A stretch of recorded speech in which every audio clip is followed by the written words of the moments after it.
नमस्कार दोस्तों, एक बार फिर मेरे YouTube चैनल में आपका स्वागत है और मैं हूं अमित सिन्हा। दोस्तों, आज के एडिटोरियल में कोऑपरेटिव सोसाइटी के बारे में एक बार फिर से बताया गया है, परंतु इस बार सुप्रीम कोर्ट ने जो है सो इसके कुछ प्रोविज़न को जो है सो खारिज कर दिया है। तो क्या है, इसी के बारे में आज हम लोग ब्रॉड एनालिसिस करेंगे। दोस्तों, एक बात मैं कहना चाहता हूं कि बहुत सारे स्टूडेंट ऐसे हैं जो कि नोट्स के लिए काफ़ी डिज़ायर्स इच्छुक हैं। तो मैं यह बताना चाहूँगा कि नोट मैं उपलब्ध करा सकता हूँ, कराऊँगा, वो भी ग्रामर का टोटल चैप्टर वाइज उपलब्ध करा दूँगा, जिसका मैं लिंक भी दूँगा। लेकिन अभी कुछ समय है, कुछ समय बाद मैं जो है सो लिंक दूँगा। आप उस लिंक से जो है सो आप नोट्स जो है सो चैप्टर वाइज जो है सो प्राप्त कर पाएंगे। ग्रामर का जितना भी चीज़ सेक्शंस है उसका चैप्टर वाइज जो है सो मैं नोट्स उपलब्ध करा दूँगा, आप वहाँ से उपलब्ध करा लेंगे, परंतु कुछ दिन के बाद। तो आइए दोस्तों, इसे हम लोग आज का एडिटोरियल है देखने का प्रयास करते हैं। तो सबसे पहले इसके बारे में कुछ टर्म्स एंड कंडीशन है जिसे देखने का प्रयास करते हैं। देखिए दोस्तों,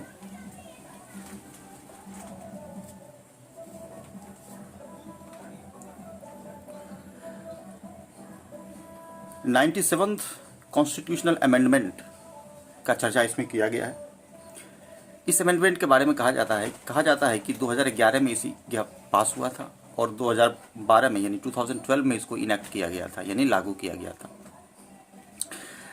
97th जो अमेंडमेंट है, यह जो बेसिकली इसमें इस बात पर जोर दिया गया था कि effective management of cooperative society in country, कि हमारे देश में जितने भी कोऑपरेटिव सोसाइटी हैं उसका बहुत अच्छे तरीके से मैनेज करने के लिए इस संविधान संशोधन को दोस्तों लाया गया था। यही इसका मुख्य उद्देश्य था कि कोऑपरेटिव सोसाइटी को जो है ना एक बल प्रदान करे, उसको रिवाइटलेशन किया जा सके, उसका है ना, उसको और स्ट्रॉन्ग किया जा सके।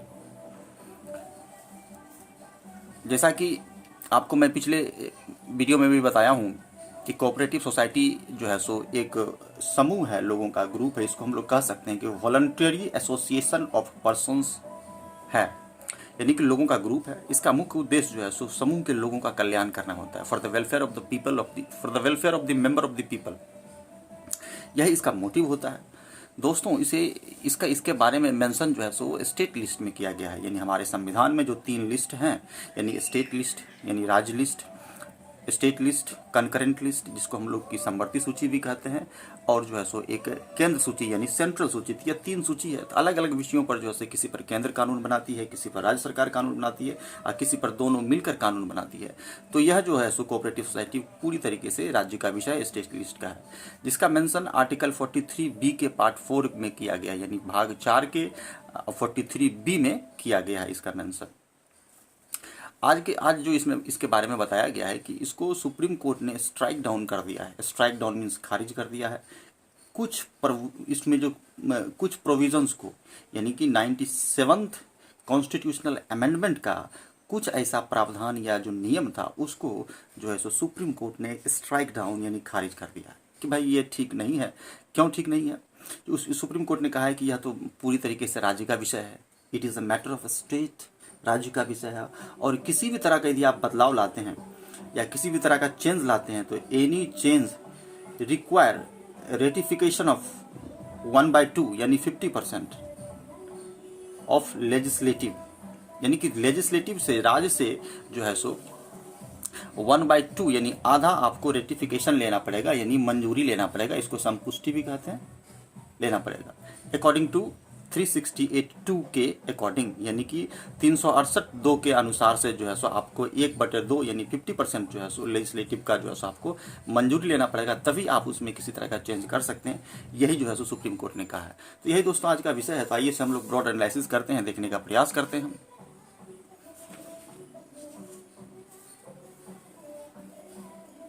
थोड़ा सा दोस्तों बैकग्राउंड म्यूजिक का प्रॉब्लम है।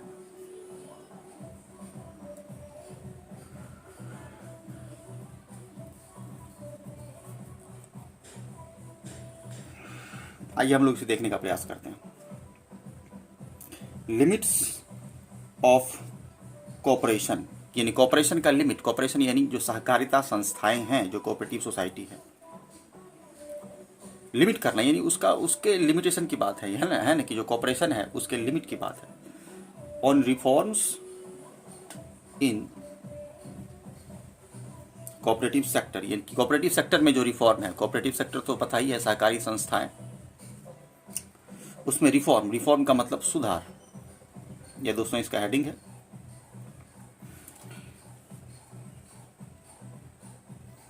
दोस्तों कह रहा है, इसका जिस देखते हैं कि reforms in cooperative sector should not be at the cost of federal principle. बड़ा ही अच्छा शब्द है, फेडरल प्रिंसिपल्स का मतलब हो गया है कि संघीय ढांचा, यानी संघीय या केंद्रीय जो सिद्धांत है, इसको हम लोग कह सकते हैं कि केंद्रीय प्रिंसिपल है ना, जो फेडरल प्रिंसिपल जो सिद्धांत है, उसको उसके कॉस्ट पर जो है सो किसी भी तरह का रिफॉर्म जो है सो कोऑपरेटिव सेक्टर में नहीं होना चाहिए। मतलब हो गया कि कोऑपरेटिव सेक्टर में जो आप रिफॉर्म करते हैं उसके मुख्य बिंदु में छेड़छाड़ नहीं होना चाहिए, क्योंकि वो किसका विषय है, राज्य सरकार का विषय है, स्टेट लिस्ट का विषय है ना, जिसको कि कितना 43B में मेंशन किया गया है, तो उसमें छेड़छाड़ नहीं कीजिए।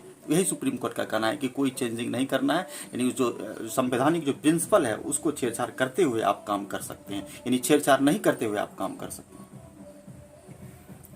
तो आइए दोस्तों इसको देखते हैं कि क्या सुप्रीम कोर्ट ने डिटेल्ड में जो है सो कहने का प्रयास किया है।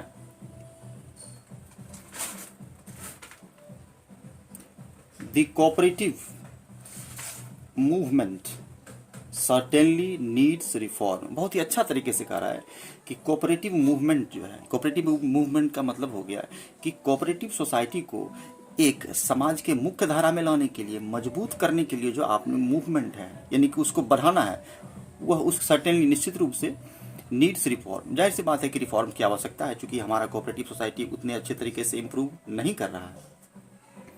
रिफॉर्म की आवश्यकता है, नीड्स हो गया, सिंगुलर वर्ब, सब्जेक्ट मूवमेंट हो गया इसका, एंड रिवाइटलाइजेशन। रिवाइटलाइजेशन का मतलब हो गया कि मजबूती, यानी कि स्ट्रांग बनाने की आवश्यकता है, यानी इसको हम लोग कह सकते हैं strong, make strong. Beset by political interference, कि पॉलिटिकल इंटरफेरेंस, इंटरफेरेंस का मतलब हो गया बीच में हस्तक्षेप करना, हस्तक्षेप, यानी पॉलिटिकल हस्तक्षेप के कारण जिसको क्या किया गया था, बीसेट किया गया था, यानी प्रभावित, यानी इसका मुख्य ढांचा जो है सो प्रभावित हो गया था पॉलिटिकल बीसेट के कारण, हस्तक्षेप के कारण। मैनी कोऑपरेटिव सोसाइटीज, सब्जेक्ट दोस्तों यहाँ से यहाँ तक है, मैनी कोऑपरेटिव सोसाइटीज, इसलिए इसके साथ डू का प्रयोग करते हैं, किए हैं, क्योंकि पुल्ल के साथ डू का प्रयोग करते हैं, डू के बाद हमेशा भी वन का प्रयोग होता है, कि many cooperative societies do not hold elections regularly, कि बहुत सारे ऐसी कोऑपरेटिव सोसाइटीज हैं, संस्थाएं हैं जो रेगुलर बेसिस पर इलेक्शन नहीं कराती है, अपने जो है सो एक जो उनका जो एक अध्यक्ष है, उनका चुनाव होता है, जो कि कोऑपरेटिव जो है सोसाइटी को देख रेख करती है, तो उसका चुनाव बहुत जगह नहीं होता है, लेकिन जबकि सम आर सुपरसीडेड फ्रीक्वेंटली, कुछ का चुनाव नहीं ढंग से होता है, और कुछ को क्या किया जाता है, सुपरसीड कर दिया जाता है, यानी कि रिप्लेस कर दिया जाता है, बदल दिया जाता है। रिप्लेस मतलब होता है बदल देना, चेंज कर देना, उसका नाम बदल देना। द 97th कॉन्स्टिट्यूशनल अमेंडमेंट, कि 97वां संविधान संशोधन, 97th कॉन्स्टिट्यूशनल अमेंडमेंट विच came into effect. Came into effect दोस्तों एक शब्द है, कम से कैम बना है, अकॉर्डिंग टू टेंस हम लोग इसका प्रयोग करते हैं, तो ये केम इनटू इफेक्ट का मतलब होता है प्रभाव में आना, यानी कि लागू होना, कब से वो प्रभाव में आता है, इसको हम लोग कह सकते हैं कि प्रभाव में आना। 2012 में मैं बता चुका हूं कि इसको पास कब किया गया था, तो 2011 में, 2011 में, और कब ये इनेक्ट हुआ, कम इनटू इफेक्ट आया 2012 में। वॉज, देखिए दोस्तों हिंदू का कला है, ये कोमा के बाद वर्ब लगाया, ये वॉज है, इसका जो सब्जेक्ट है यह अमेंडमेंट है, यानी कि 97वें संविधान संशोधन was a major step toward infusing autonomy, कि ऑटोनॉमी को इन्फ्यूज करने के लिए, ऑटोनॉमी मतलब स्वायत्तता या स्वतंत्रता को इन्फ्यूज करने के लिए, इन्फ्यूज मतलब देने के लिए, कि स्वतंत्रता देने की ओर जो है सो यह एक बहुत ही महत्वपूर्ण स्टेप था, किसको, तो खास करके जो है सो कोऑपरेटिव सेक्टर को। ये सब्जेक्ट हो गया, इसका वर्ब हो गया। Democratic functioning and professional management, इसका प्रोफेशनल मैनेजमेंट और इसको डेमोक्रेटिक फंक्शनिंग करने के लिए मतलब है क्या, कि अकॉर्डिंग टू कॉन्स्टिट्यूशन जो चीज़ लिखा गया उसके अनुसार इसको ढंग से काम करने के लिए जो इसको स्वायत्ता देते हैं, उसी के लिए इसमें जो है सो कदम उठाने के लिए 97वां संविधान संशोधन किया गया था। जब यह आया तो इसका मकसद यही था कि कोऑपरेटिव सोसाइटी को जो है सो समाज के मुख्य धारा में लाए और इसको भी जो है सो बैंकिंग सेक्टर में भी आगे इसको काफ़ी बढ़ाएं, यानी इसका भी उत्थान किया जा सके, इसको भी स्ट्रांगनेस प्रदान किया जा सके, प्रोफेशनल मैनेजमेंट हो सके, डेमोक्रेटिक फंक्शन हो, ढंग से काम कर सके और इसको स्वायत्ता हो, इसीलिए इसको लाया गया था। The recent supreme court verdict, verdict का मतलब होता है जनादेश या order, order of a court is called verdict. Court का जो ऑर्डर उसको हम लोग क्या कहते हैं, वर्डिक्ट। द रिसेंट मतलब हाल में सुप्रीम कोर्ट का जो वर्डिक्ट है, जो ऑर्डर है, होल्डिंग, देखिए दोस्तों V1 लगाकर जो है ना उसके ये एक नाउन हो जाता है ना, जिरंड भी कहते हैं इसको, नाउन हो जाता है। इसमें यह बताने का प्रयास करता है होल्डिंग दी अमेंडमेंट, यानी उसकी वस्तु स्थिति बताता है। Holding the amendment unconstitutional, supreme court ने कहा कि अमेंडमेंट जो आप किए थे 2012 में 97वां संविधान संशोधन, उसको वह जो है सो अनकॉन्स्टिट्यूशनल है, यानी वो ठीक नहीं है। यानी क्या है, अनकॉन्स्टिट्यूशनल, यानी मतलब नहीं, और कॉन्स्टिट्यूशन मतलब संविधान, यानी कि कह सकते हैं इसको असंवैधानिक है। ऐसा किसने कहा, सुप्रीम कोर्ट ने अपने जनादेश में कहा, वर्डिक्ट में कहा, होल्डिंग किया कि यह ठीक नहीं है।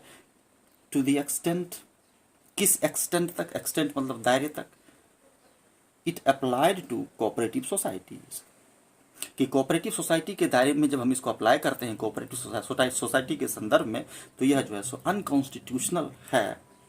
And the control of state is, और control of state is a reminder that, और यह जाहिर सी बात है कि आप लोगों को पता है, हम लोगों को पता है कि यह स्टेट कंट्रोल में आता है, जो रिमाइंड कराता है, बताता है कि even well intentioned efforts toward reforms, कि रिफॉर्म की और जो वेल इंटेंशन इफर्ट था, यह इफर्ट रिफॉर्म्स की ओर था कि रिफॉर्म करें और इसकी स्थिति को सुधारें, जबकि यह किसके विषय की वस्तु है, राज्य के विषय की वस्तु है, जो हमको यह दिलाता है, यह समझाता है कि, और यह इसमें well intention effort toward reforms can not be at the cost of the quasi federal principles. बड़ा बेहतरीन शब्द का दोस्तों प्रयोग किया है। क्वेसी फेडरल का मतलब होता है यानी कि मिश्रित यानी जो सिद्धांत है, मिश्रित मत कहने का मतलब है कि हमारे देश में जो है कि राज्य भी अपना कानून बना सकती है और केंद्र भी अपना कानून बनाती है। सेंटर और state both has the power to make laws, दोनों को पावर है लॉ बनाने का। तो जब राज्य और केंद्र दोनों लॉ बनाती है तो उस सिद्धांत को हम लोग क्वेसी फेडरल सिद्धांत कहते हैं, यानी कि मिश्रित सिद्धांत। इसको हम लोग कह सकते हैं मिक्स्ड प्रिंसिपल, मिक्स्ड प्रिंसिपल। वही कह रहा है कि हमारा जो मिक्स्ड प्रिंसिपल है, उस प्रिंसिपल में यदि आप किसी तरह का रिफॉर्म करते हैं, खास करके कोऑपरेटिव सोसाइटी के संदर्भ में आप रिफॉर्म करते हैं, जो कि कंट्रोल ऑफ राज्य का विषय है, और आप रिफॉर्म के लिए जो है सो रिफॉर्म करिए, लेकिन एट द कॉस्ट ऑफ नहीं, मतलब किसी के उस वैसे लागत पर नहीं जो कि हमारा संविधान का प्रिंसिपल का उल्लंघन करता है, यानी उसमें छेड़छाड़ नहीं करना है, उसे बिना छेड़छाड़ किए आप लॉ बना सकते हैं। अंडरलेइंग द कॉन्स्टिट्यूशन, संविधान में अंडरलेइंग है, अंडरलाइन मतलब उसमें वर्णित है, लिखित है, अंडरलाइन मतलब वर्णित या लिखित है। आई होप कि दोस्तों इसको समझने का प्रयास किया, चूंकि यहाँ से यहाँ तक थोड़ा सा कॉम्प्लिकेटेड घुमावदार दिया, इसलिए इसको ढंग से देखने का प्रयास, क्योंकि जोड़ना सबसे महत्वपूर्ण चीज। यदि आप अच्छे से इंग्लिश में जोड़ने का बारे में जोड़ना समझ गए तो हमको नहीं लगता है कि आपको किसी तरह का प्रॉब्लम होगा। डी, चूंकि यह ज्यादा से ज्यादा पैसिव में ही दोस्तों लिखता है, एक्टिव और पैसिव में किसी भी कॉम्प्लिकेटेड लाइन को दोस्तों लिखा जाता है। पैसिव लिखने का मतलब है कि वह लाइन जो है सो थोड़ा सा कॉम्प्लिकेटेड हो जाता है, और इसी तरह का यूज एग्जाम में किया जाता है, तो हम लोग कंफ्यूज कर जाते हैं, वो नया वर्ड, एक से एक कॉम्प्लिकेटेड वर्ड का प्रयोग करता है, तो इसे भी थोड़ा सा ध्यान देना है। ध्यान से देखते हुए टेंस के साथ चलते हैं। The amendment added part 9B, यानी पार्ट 9B में जो अमेंडमेंट ऐड किया था, the amendment added part 9B, यानी 9B में जो अमेंडमेंट में कुछ ऐड किया गया था टू द कॉन्स्टिट्यूशन में, क्या किया गया था, कंसर्निंग कोऑपरेटिव सोसाइटीज को कंसर्न करते हुए, यानी शामिल करते हुए, उसके बारे में सोचते हुए, कंसर्निंग मतलब शामिल करते हुए। दोस्तों पार्ट 9B के बारे में कहा जाता है कि पार्ट 9B का जो है में यह लिखा गया है कि यह भी बताता है कि यह जो है ना कन्फाइन टू स्टेट है, यानी राज्य तक ही सीमित है। यही इसमें इसी बात का वर्णन किया गया। 9B में बताता है कि कोऑपरेटिव सोसाइटी राज्य तक ही सीमित है, यानी राज्य के दायरे में आता है।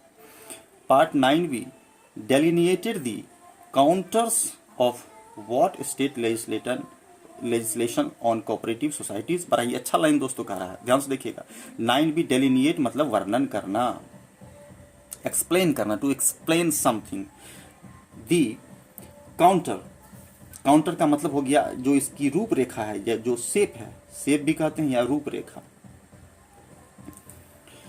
पार्ट 9B वर्णन करता है रूपरेखा का, काउंटर्स का, of what state legislation on cooperative societies, कि कोऑपरेटिव सोसाइटीज पर जो हमारा स्टेट लेजिस्लेशन है, हमारा जो विधान सभा है, जो राज्य का अपना जो विधान सभा है जो कि राज्य के लिए कानून बनाती है, ought to contain, ought to देखिए दोस्तों ये मॉडल है, शुड और आउट टू लगभग दोनों एक जैसा ही है। इसमें क्या प्रयोग किया जाता है, इसका प्रयोग मॉरल के लिए किया जाता है, ऑब्लिगेशन के लिए, किसी काम, जैसे राज्य का मॉरल ऑब्लिगेशन है कि अपने जनता को जो है सो अच्छा सुविधा उपलब्ध कराए, तो वही कह रहा है कि आउट टू यानी चाहिए, मॉरल ऑब्लिगेशन है कि cooperative society ought to contain, contain मतलब रिलेटेड, संबंधित, including provisions on the maximum number of directors.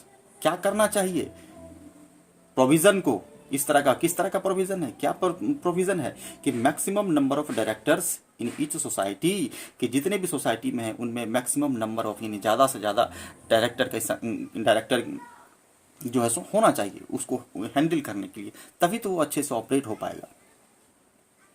और क्या होना चाहिए, क्या लिखा गया है, क्या कहा गया है कि रिजर्वेशन फॉर सीट्स, और इसमें आप रिजर्वेशन भी दीजिए एससी को, एसटी को, scheduled caste, scheduled tribes and women, ताकि इन सारे लोगों को भी जो है सो आपको संपूर्णता के साथ लेकर चलना है, ताकि कोऑपरेटिव सोसाइटी में सब लोगों का योगदान हो, वह आगे बढ़े। बिसाइड्स, इसके अलावा यानी विमेन, एसटी और एससी के अलावा, the duration of the term of elected members, कि जो भी मेंबर इलेक्ट होगा उसका ड्यूरेशन भी निर्धारित होना चाहिए कि कितने वर्ष तक उसकी नियुक्ति होगी। यानी यही इसमें कहा गया है कि 9B में जो है सो इस बात का वर्णन किया गया है कि जिसमें कि प्रोविज़न किया गया है कि डायरेक्टर होगा हर एक सोसाइटी में, एससी एसटी और महिलाओं का योगदान होगा, इसके साथ साथ टर्म भी निर्धारित होगा कि कितना टर्म तक होगा। अमंग अदर्स यानी दूसरे में जितने भी मेंबर्स हैं यानी कौन से मेंबर का कितना टर्म होगा। The question before the court, before मतलब सामने, कि कोर्ट के सामने क्वेश्चन है, वॉज, कोर्ट के सामने जो क्वेश्चन था, क्या था क्वेश्चन कि क्या, वेदर मतलब क्या, ध्यान देना दोस्तों, क्या the 97th amendment impacted the legislative domain. प्रश्न अब सुप्रीम कोर्ट के सामने यह था, ये सारी बातें तो हम लोगों ने देख लिया कि यह वर्णन है, लेकिन इसके साथ ही कुछ दिन पहले के एडिटोरियल में मैं बताया था कि माननीय अमित शाह के नियंत्रण में जो है सो एक जो है सो मिनिस्ट्री का गठन किया गया है ना, तो उसी के बारे में कह रहा है कि ठीक है, सब कुछ तो ठीक है, क्या question before court, supreme court के सामने क्वेश्चन है था कि क्या the 97th amendment impacted the legislative domain, कि हमारा जो राज्य का जो लेजिस्लेटिव जो स्ट्रक्चर्स है, जो नियम और कानून है, क्या उसको इम्पैक्ट करता है, प्रभावित करता है। यदि प्रभावित करेगा तो इसको खारिज कर देंगे, और नहीं प्रभावित करेगा तो नहीं खारिज करेंगे। जाहिर सी बात है कि प्रभावित किया, इसलिए तो सुप्रीम कोर्ट ने क्या किया, खारिज कर दिया। यानी खारिज करने का मीनिंग यानी स्ट्राइक डाउन कर देना ऑफ द स्टेट लेजिस्लेटर, यानी किसी भी राज्य का जो उसका अपना जो लेजिस्लेटर है, यानी वह जो कानून बनाता है। और एंड देयरफॉर अतः इसलिए, रिक्वायर्ड रेटिफिकेशन, रेटिफिकेशन मतलब मंजूरी, इसको कहते हैं मंजूरी या समर्थन भी कहते हैं, इसको क्या कहते हैं, समर्थन, बाय हाफ द लेजिस्लेटर, यानी कि विधानसभा से कि आधे से आपको मंजूरी लेनी होगी, तभी जाकर यह कानून आप बना सकते हैं। चूंकि यह राज्य का विषय वस्तु, इसलिए राज्य से अनुमति तो लेनी ही होगी। तो कितनी अनुमति लेनी होगी, तो 1/2 मेंबर्स, ठीक है, वही कहा, हाफ लेजिस्लेटर्स इन एडिशन, इसके अतिरिक्त और क्या करना पड़ेगा, कुछ ज़्यादा ही लग रहा है इसमें करना पड़ेगा। In addition to be required 2/3 majority in parliament, इसके अलावा आपको पार्लियामेंट में भी 2/3 मेजोरिटी चाहिए, यानी 2/3 मेजोरिटी आपको पार्लियामेंट में चाहिए। और जो है 1/2 यानी आधा मेजोरिटी आपको राज्य से चाहिए, राज्य से संपुष्टि चाहिए, मंजूरी चाहिए, और पार्लियामेंट में 2/3 आपको जो है सो बहुमत चाहिए, मेजोरिटी चाहिए, तभी आप इसको जो है सो पारित कर पाएंगे, ऐसा सुप्रीम कोर्ट ने कहा। The Gujarat high court had found, अब गुजरात हाई कोर्ट के बारे में कह रहा है कि द अमेंडमेंट इनवैलिड उसने क्या किया, गुजरात हाई कोर्ट ने पाया कि जो अमेंडमेंट था वह इनवैलिड था for want of such ratification, कि इस तरह के रेटिफिकेशन के संदर्भ में जो है सो यह जो है सो क्या था कि कह सकते हैं कि इसको इनवैलिड था, यानी कि रेटिफिकेशन यानी मंजूरी मिलने के संदर्भ में। दी गुजरात हाई कोर्ट को लगा कि यह ठीक नहीं है, यह जो किया गया बिल्कुल ही ठीक नहीं है। अब आगे कह रहा है कि दी सुप्रीम कोर्ट अपहेल्ड, अपहेल्ड का मतलब हो गया समर्थन देना, सपोर्ट करना। अब बीच में बाद में इसको जो है मेजोरिटी, यानी सुप्रीम कोर्ट ने अपने मेजोरिटी में जो है सो जो जजमेंट लिया था, जो एक बेंच का गठन किया था, 2.1 मेजोरिटी के साथ यह सो निष्कर्ष लिया है। बाय मेजोरिटी टू ये हो गया आपका रेशियो 2:1 का है। अपहेल्ड दी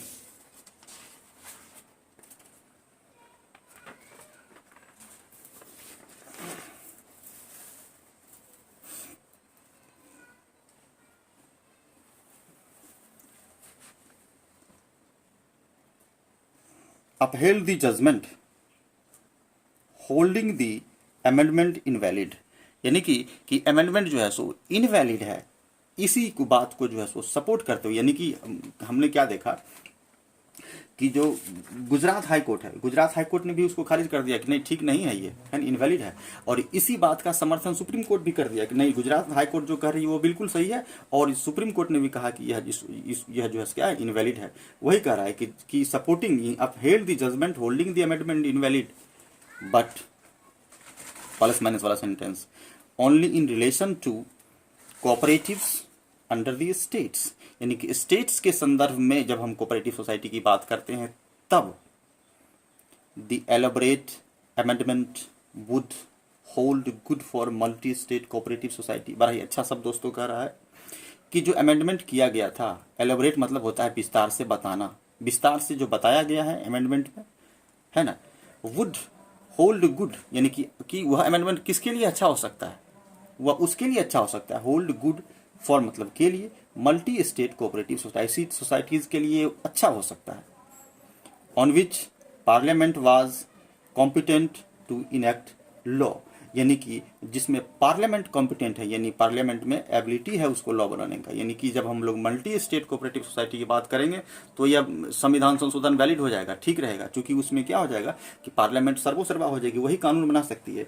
लेकिन जब हम लोग राज्य की बात करेंगे तो उस संदर्भ में यह जो है इनवैलिड हो जाएगा, क्योंकि यह राज्य का विषय वस्तु है। थोड़ा सा कॉम्प्लिकेटेड घुमा कर दोस्तों दिया है, लेकिन हमको नहीं लगता है कि आप समझने में आप लोगों को कोई प्रॉब्लम होगा।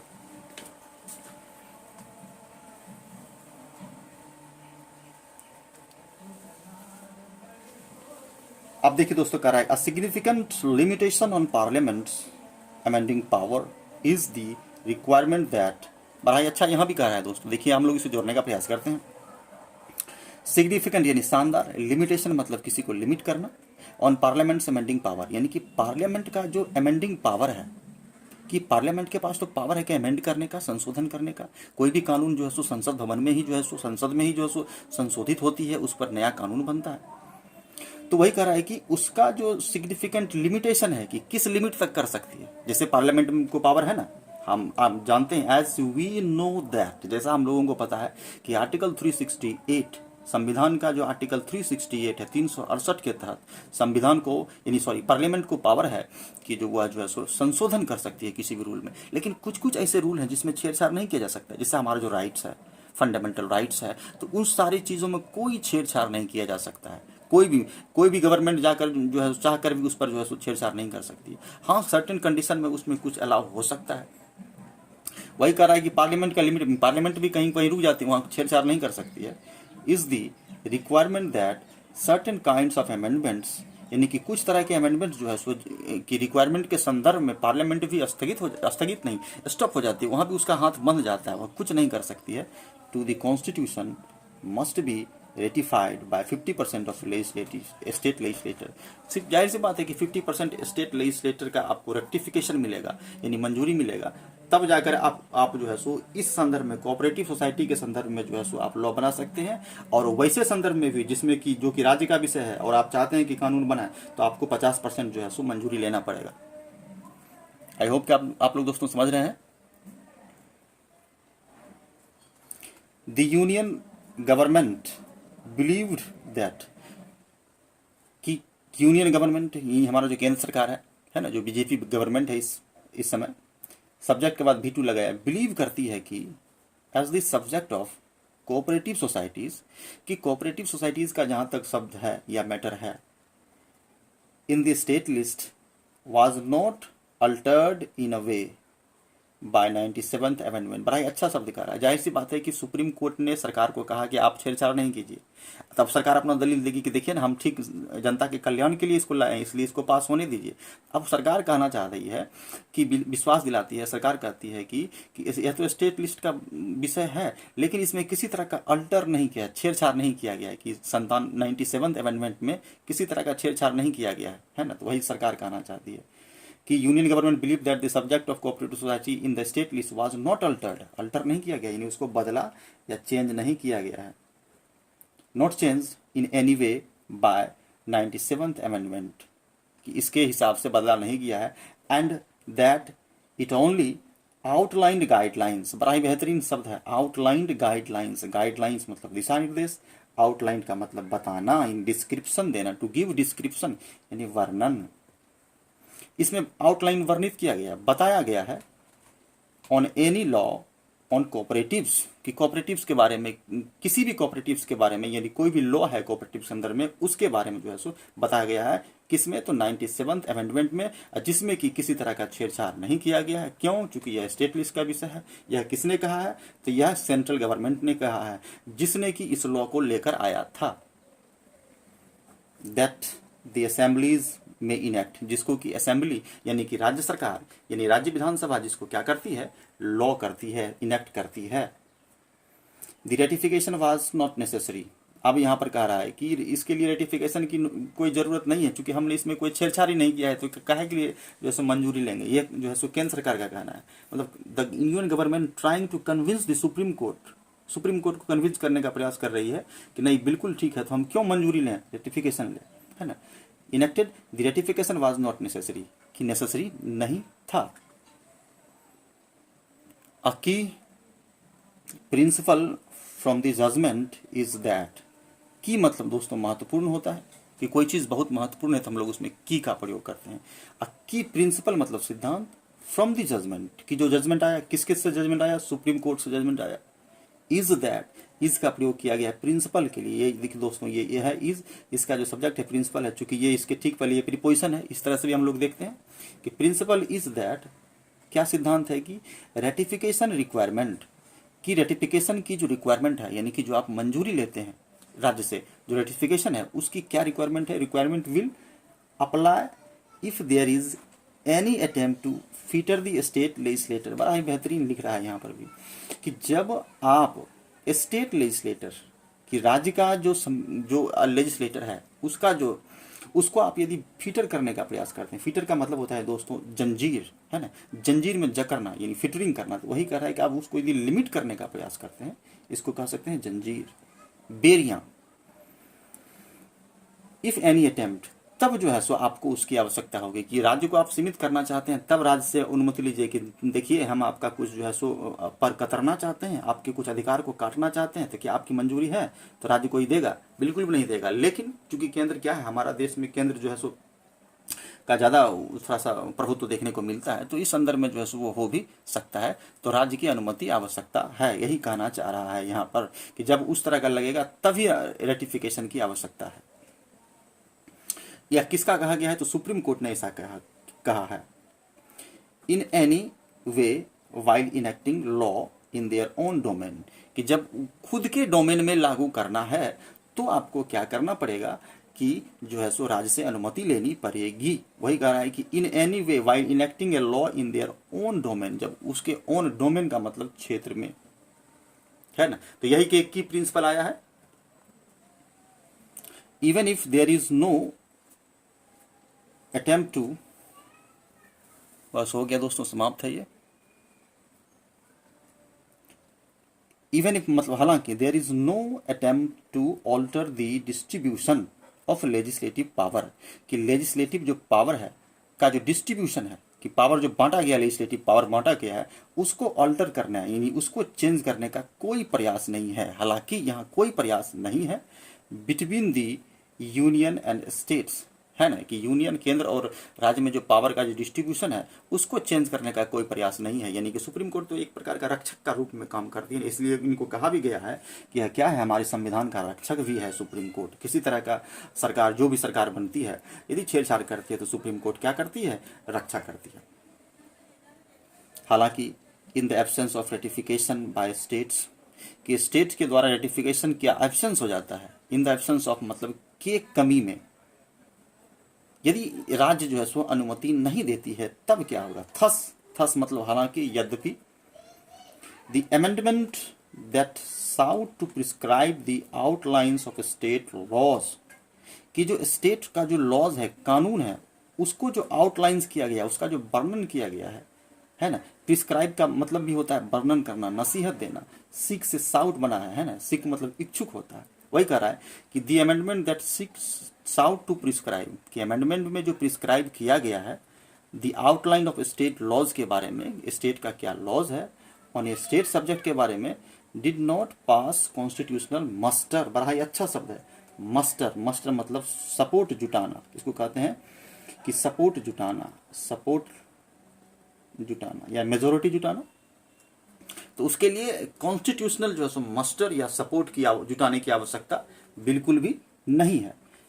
The judgment by mean that the concern express by some, the judgment में मीन दैट, जजमेंट का मतलब हो सकता है कि जो कंसर्न एक्सप्रेस बाय सम, कि कुछ लोगों के द्वारा जो कंसर्न एक्सप्रेस किया गया है, जो चिंता जाहिर किया गया है about the adverse implication of the formation of new ministry of cooperation, कि नया जो मिनिस्ट्री ऑफ कोऑपरेशन का जो फॉर्मेशन किया गया है उसका क्या इम्प्लीकेशन होगा, क्या उसका जो है सो एडवर्स इम्प्लीकेशन होगा, यानी एडवर्स विपरीत, इम्प्लीकेशन मतलब प्रभाव, कि इसको जो आप बनाए हैं विपरीत प्रभाव होगा, यह जो है सो राज्य के कानून में छेड़छाड़ हो जाएगा। तब सुप्रीम कोर्ट ने ऐसा कहा। ऑन फेडरल प्रिंसिपल, बड़ा ही अच्छा शब्द कह रहा है दोस्तों। कुछ लोगों का चिंता है, कुछ एक्सपर्ट का कहना है कि यह जो है सो एक प्रकार का जो है ना, इस पर विपरीत प्रभाव पड़ जाएगा। किस संदर्भ में, तो फेडरल प्रिंसिपल ही, हमारा जो फेडरल प्रिंसिपल है, ढांचा है, उस पर जो है सो बुरा प्रभाव पड़ेगा। कुड बी ट्रू, यानी संभावना हो सकता है कि ऐसा हो सकता है इस मिनिस्ट्री का जो आपने गठन किया है। हाउएवर, जबकि, अब यहाँ से दोस्तों द हिंदू नसीहत देते हुए समाप्त करेगा। However there is no denying that, इस बात से हम डिनाई नहीं कर सकते हैं, मुकर नहीं सकते। डिनाई मतलब मुकरना कि the scope for democratizing the functioning, कि फंक्शन को आप जो डेमोक्रेटाइज करते हैं, उसमें जो उसका जो डेमोक्रेटाइज करते हैं उसका जो स्कोप है of cooperative societies and enhancing their autonomy, और उसके ऑटोनॉमी को यानी कोऑपरेटिव सोसाइटी की स्वतंत्रता को बढ़ाने के लिए, यानी उसको और पावर देने के लिए, रिमेंस अनचेंज, यानी कि वह जो है सो अनचेंज बना हुआ, यानी कहने का मतलब कोई छेड़छाड़ नहीं होगा। तो यही था दोस्तों। आई होप कि आप लोगों को अच्छा लगा होगा। तो दोस्तों इस बात का ध्यान रखिए कि जब भी हम लोग ट्रांसलेट करते हैं ना, तो इसका टेंस अवश्य देखना पड़ता है। इसे देखेंगे किस टेंस में लिखा गया है। तो इसके बारे में मैं जो है सो बाद में विस्तार पूर्वक बताने का प्रयास करूंगा। तो बने रहिए मेरे इंग्लिश चैनल में। तो मिलते हैं अगले वीडियो में। धन्यवाद।